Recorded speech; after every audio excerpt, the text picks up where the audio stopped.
Welcome to my channel movie স্ক্রিটি। তো এর আগে আমি একটা মুভি নিয়ে তোমার সাথে শেয়ার করেছিলাম বা মুভিটি সম্পর্কে বলেছিলাম, সেটা হচ্ছে রেখা চরিত্রম। মুভিটি মালায়ালাম সিনেমার একটা সাসপেন্স এবং থ্রিলার মুভি ছিল। তো আজকে যে মুভিটি নিয়ে আলোচনা করব সেটা হচ্ছে আর একটা মালায়ালাম মুভি এবং সাসপেন্স এবং থ্রিলার মুভি, সেটা হচ্ছে ইনিউধারাম। তো কাহিনী মুভিটি খুবই দুর্ধর্ষ মুভি এবং তোমাদের দেখে অবশ্যই ভালো লাগবে, তাই তোমাদের সাথে শেয়ার করতে আসলাম। তোমরা অবশ্যই দেখে নিও। তো দেরি না করে কাহিনীটি সম্পর্কে বলি। তো এই মুভির প্রথমেই শুরু হয় স্বরাষ্ট্রমন্ত্রী ভার্সানান তার বিভিন্ন একটা কারখানায় গিয়ে সেখানে পুলিশ অফিসার করুণানের সাথে তারা সেখানে একটা জনরোষের মুখোমুখি হয়, অর্থাৎ বিক্ষোভের মুখোমুখি হয়। তো সেই সময় সেখানকার এসপি আসেন এবং এসপি এসে তাদের সামনে বলেন কি যে তারা শুধু পুলিশে আত্মরক্ষার জন্য লাঠিচার্জ করেছে। তো নেক্সট ঘটনা শুরু হয় জানকী নামে একটি মেয়ের কাহিনী নিয়ে। সে বাসে করে যাচ্ছিল এবং সে পুলিশ স্টেশনে গিয়ে বলে যে সে নাকি খুন করেছে, এবং খুন করেছে কাকে? তার একজন বন্ধু বিবেককে। এবং এবং সেইটা প্রথমে পুলিশরা বিশ্বাস করতে চায় না। আর এখানে আরেকটা ঘটনা আছে যে জানকীর একজন প্রেমিকা ছিল, তার নাম ছিল, বয়ফ্রেন্ড ছিল, তার নাম ছিল অশ্বিনী। এবং অশ্বিনীকে সেই একটা ফোন দিয়েছিল, যেহেতু অশ্বিনী একজন ফটোগ্রাফার এবং ভিডিওগ্রাফি করে, ন্যাচারাল ফটোগ্রাফার। সে বন্যপ্রাণীদের নিয়ে বিভিন্ন ছবি করে, ভিডিওগ্রাফি করে। এবং তার আবার হঠাৎ করে বাইক চুরি হয়ে গেছে এবং তার বন্ধু তাকে ফোন করে এবং কিছুদিন পর তাকে থানায় ওই বাইকটা খুঁজে দেয় এবং তার বন্ধু তাকে বলে যে তার জন্য তাকে ধন্যবাদ জানাতে। কিন্তু অশ্বিনী বলে যে না, এটার জন্য ধন্যবাদ জানানোর কি দরকার, কারণ তাদের তো কাজই হচ্ছে আমাদের সাহায্য করা। তো এই ঘটনার পরে জানকী থানায় গিয়ে বলে যে তার বন্ধু বিবেককে ফোন করেছে।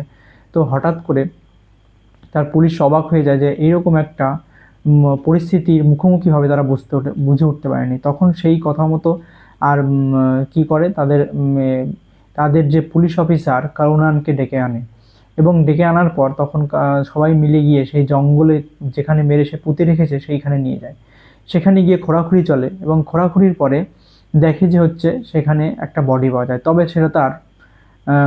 সেটা তার বন্ধু বিবেকের বডি না, সেটা হচ্ছে তার বয়ফ্রেন্ড অশ্বিনীর বডি। এবং তার পাশে আর একটা বডি পাওয়া যায়।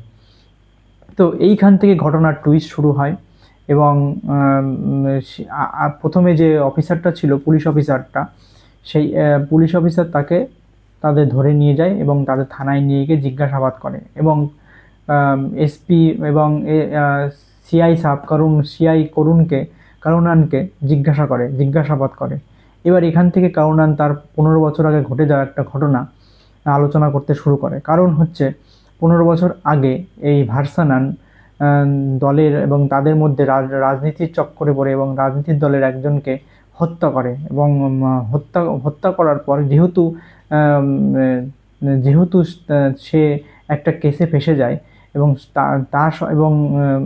তার প্রতিদ্বন্দ্বী জিতে যাবে বলে সেই ভয়ে সে তাকে হত্যা করে। এবং সে ড্রাইভারকে নিয়ে এবং সিআই করুণানকে নিয়ে জঙ্গলের মধ্যে গিয়ে তাকে পুঁতে রাখে। এবং সেই অবস্থায় একজন জিপ ড্রাইভার সেটা দেখে নেয় এবং দেখে নেওয়ার পর সেই যে যে তাদের সাথে যে ড্রাইভার ছিল, সেই ড্রাইভার সেই নিজের খুন করাটা দেখে তার মধ্যে একটা সে নিজের ভুল বুঝতে পারে এবং সে ঈশ্বরের শরণাপন্ন হয়। এবং সে হঠাৎ একদিন ড্রাইভারের বাড়ি গিয়ে খুঁজতে গিয়ে ড্রাইভারের বাড়ি যায় এবং সেখান থেকে এসে সিআই করুণানকে সব কথা বলে যে সে পুলিশের কাছে গিয়ে সমর্পণ করবে, কারণ যেহেতু তাদের কাজটা ঠিক করা হয়নি।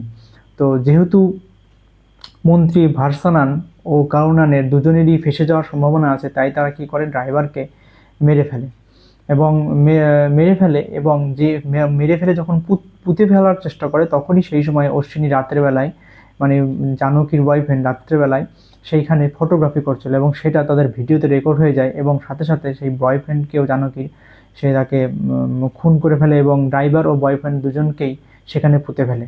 তাই এই কাহিনীর মাধ্যমেই কাহিনীটা এন্ডিং হয়, মানে আসল যে দোষী ধরা পড়ে। কারণ আসলে সিআই যে কারুনানি ছিল এবং স্বরাষ্ট্রমন্ত্রী ভার্সানান ছিল, এই এই খুনের পিছনে আসল আসল যে দোষী বা আসল দোষী তার ধরা পড়ে। এবং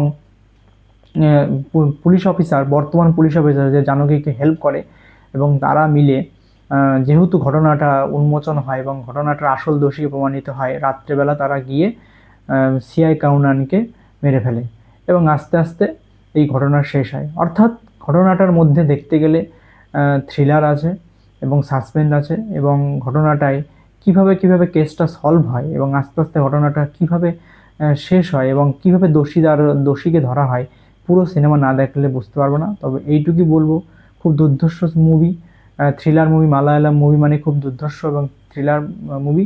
মুভিটার নাম ইনি উথারাম, তোমরা অবশ্যই দেখো এবং